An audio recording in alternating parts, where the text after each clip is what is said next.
Okay, let's make the tutorial for calibrating. It is so simple. Place your Sphere on the horizontal place so it stands steady like this.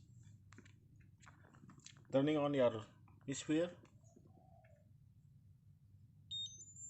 Okay, and then you turn the Wi-Fi like this. This indicating the Wi-Fi is on. Then you go to your smartphone Wi-Fi,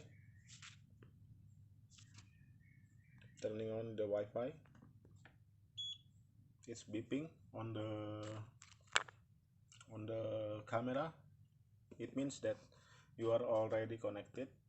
Okay, get back to the application. I rather to stop it first, then restart it. Okay, there you go.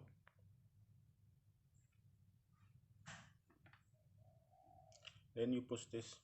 You still disconnected with the my Wi-Fi, with the application, not the Wi-Fi. The Wi-Fi is still connected, but the application not. You just press the photo button here. Ah, there you go. Okay, let's get back to go to the camera gyro calibration. Then you prepare for calibration. Okay, it is calibrated successfully. Okay, that's it. You're ready to go. Okay, thank you.